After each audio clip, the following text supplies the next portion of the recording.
Popularly known as Aralulam by the Lusay communities, Sarlamkai or Solakia is a dance originating from the Poi and Marao communities in the southern parts of Mizoram.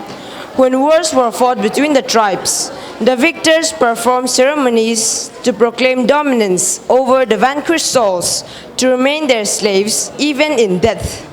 It was in these ceremonies that the dance was performed.